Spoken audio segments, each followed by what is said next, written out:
Olá, caros ouvintes, sejam bem-vindos a mais episódio aqui do vosso podcast Conversa, o vosso podcast Política.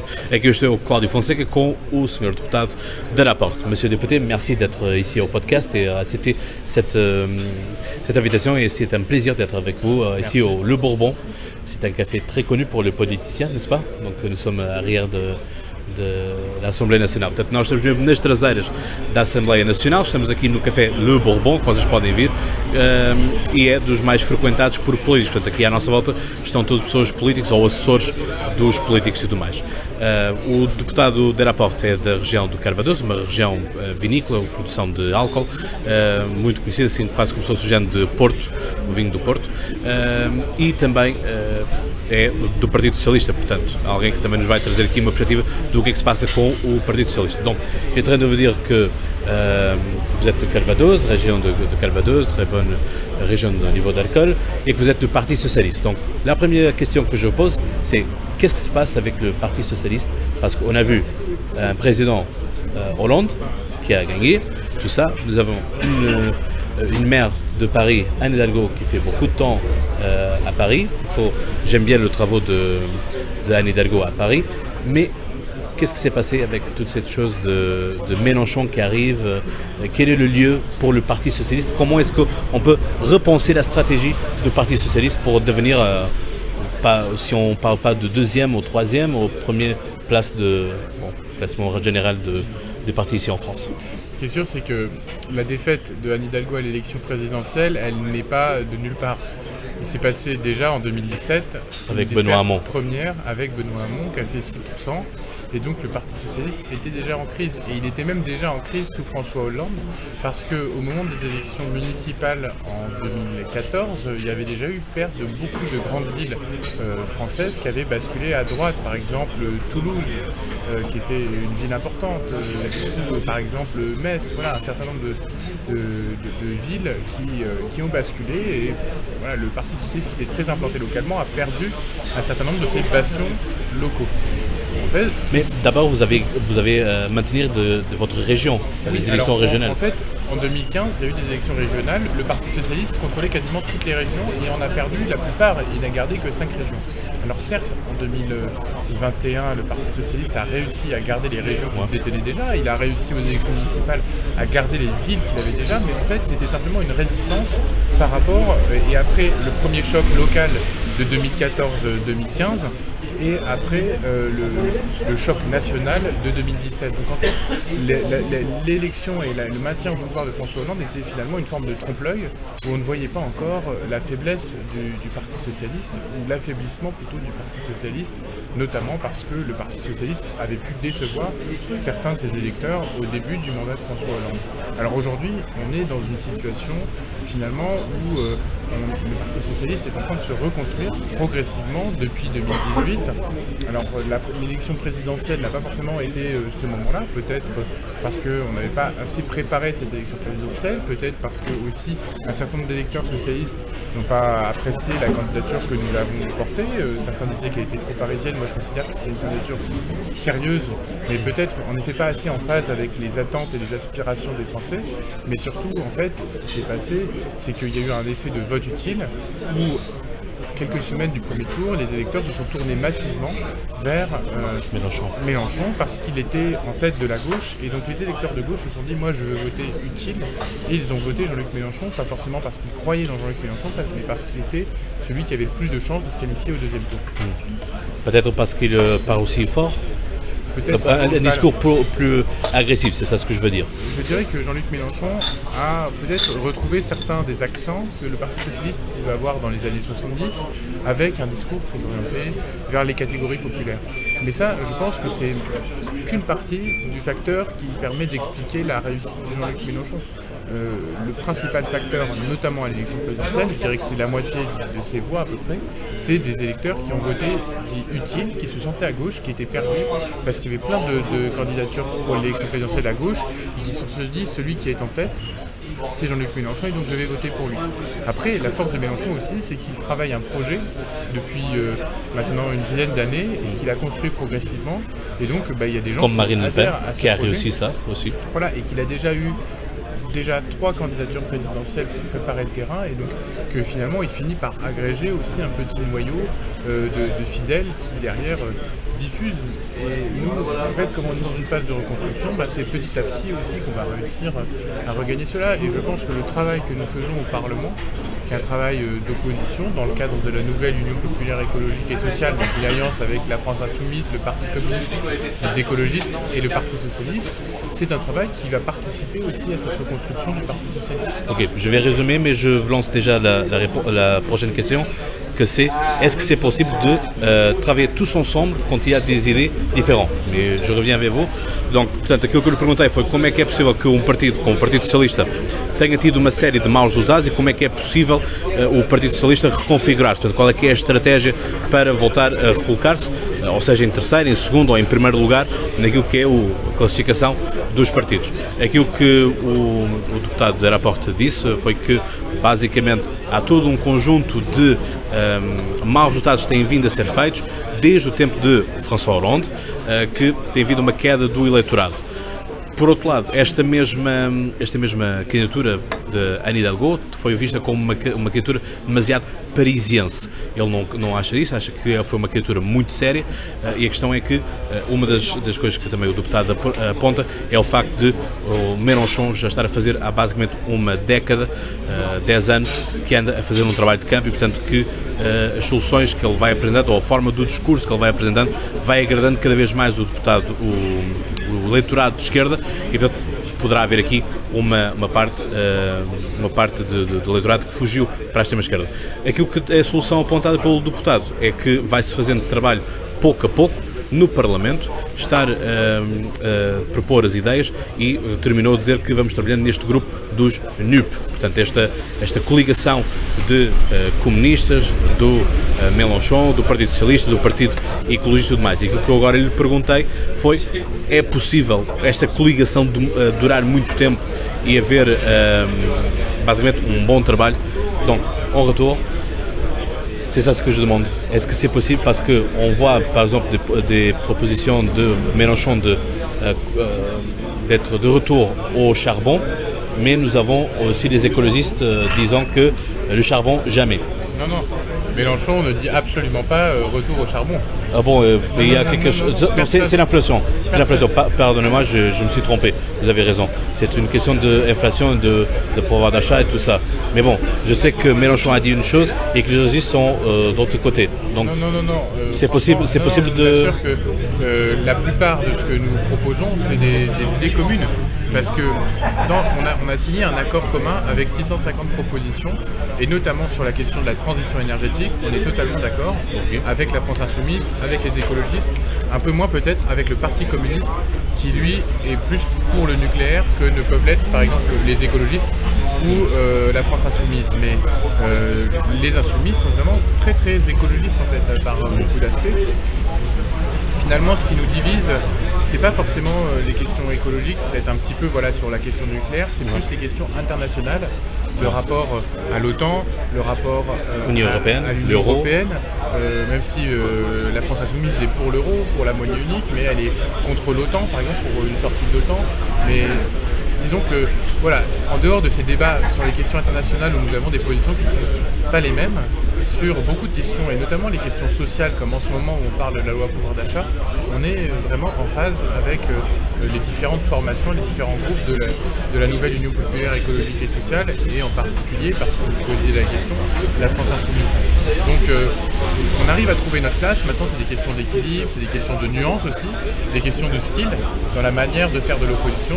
Disons que nous, on a une manière peut-être plus institutionnelle, peut-être plus conventionnelle, peut-être plus conforme à l'idée de ce que se font les Français de l'institution, mais les insoumis arrivent aussi avec une autre pratique du Parlement, peut-être un peu plus virulente, mais peut-être aussi que ça permet de remettre un peu de fraîcheur dans des institutions plus sérieuses. Donc c'est une certaine pratique du Parlement qui n'est pas forcément la nôtre historiquement, parce qu'on a aussi appris à pratiquer avec une forme de respect du Parlement. Voilà, mais on sache tous que une collégation, c'est juste un accord pour le moment. Oui.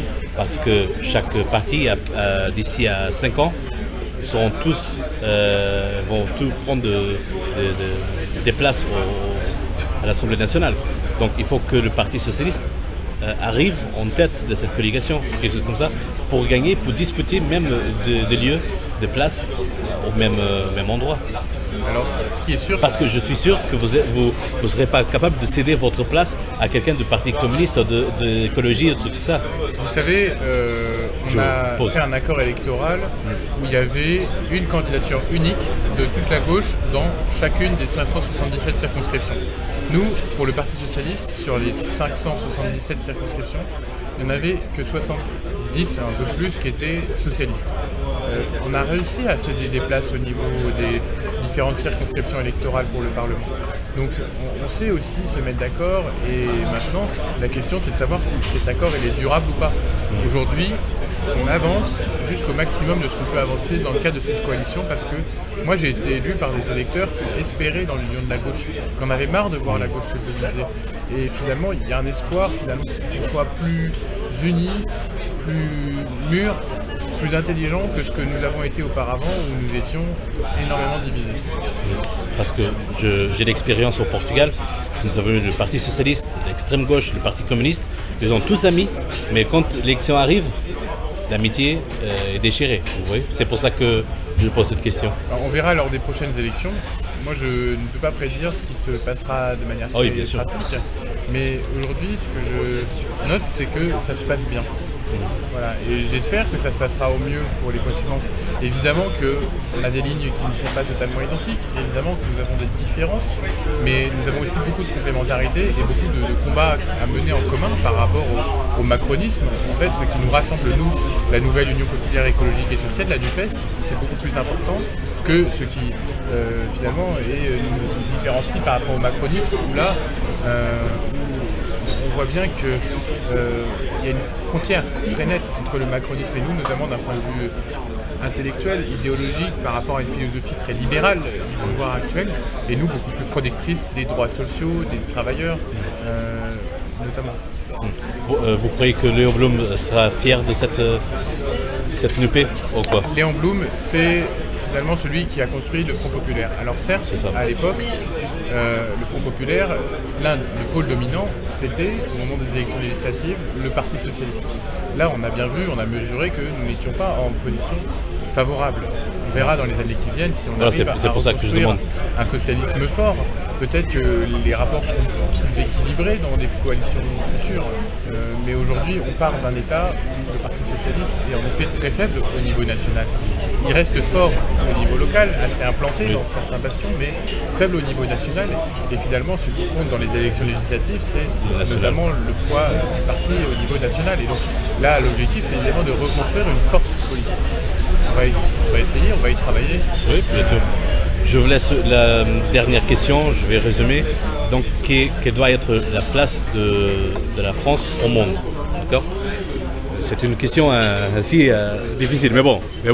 Então é assim, aquilo que acontece é o deputado acredita que é possível fazer uma coligação, manter esta coligação, ele espera que assim seja, porque ele também diz que, e eu disse, bom, mas daqui a 5 anos você claramente não vai pôr o seu lugar à disposição para que venha alguém do Partido Comunista, dos ecologistas, a ficar com o seu lugar. Ele disse, não, mas eu também fui eleito pelas pessoas que acreditavam nesta mesma coligação, os NUPES.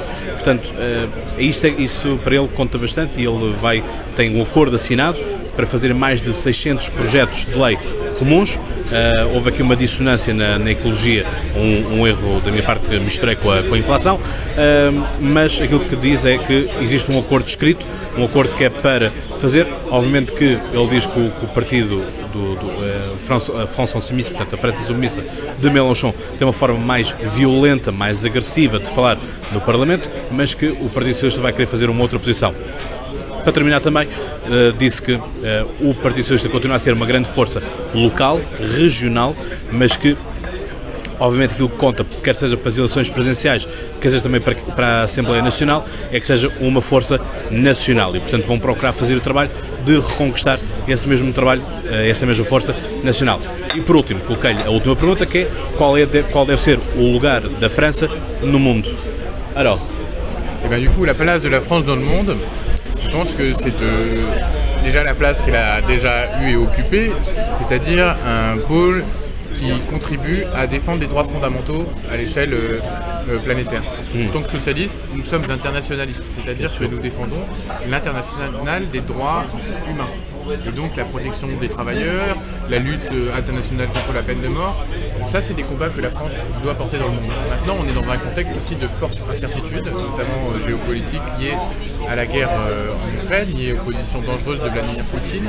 Et je pense que la France, en tant que membre permanent du Conseil de sécurité des Nations Unies, devrait être plus ferme encore que ce qu'elle n'est aujourd'hui pour signifier à Poutine que ce n'est pas possible, que ce qu'il fait c'est inacceptable et qu'il doit arrêter tout de suite, mais quitte à aller plus loin, notamment dans l'appui militaire à l'Ukraine. Je pense que nous avons été en dessous de ce que nous aurions dû faire, nous n'avons pas été assez courageux pour soutenir l'Ukraine, parce que ce qui passe aujourd'hui aux frontières de l'Europe est très très grave.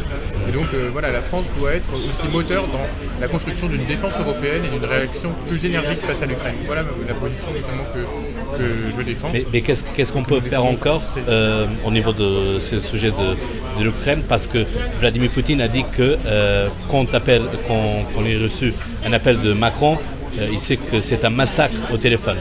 Donc Macron reste en ligne 2 heures, 3 heures en ligne et que c'est un massacre.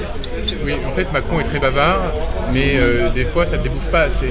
C'est une diplomatie de la communication, mais pas forcément une diplomatie des actes, et ça c'est peut-être un des problèmes aujourd'hui, même si dans l'ensemble je trouve que la diplomatie extérieure, de la politique extérieure de la France, la diplomatie française est plutôt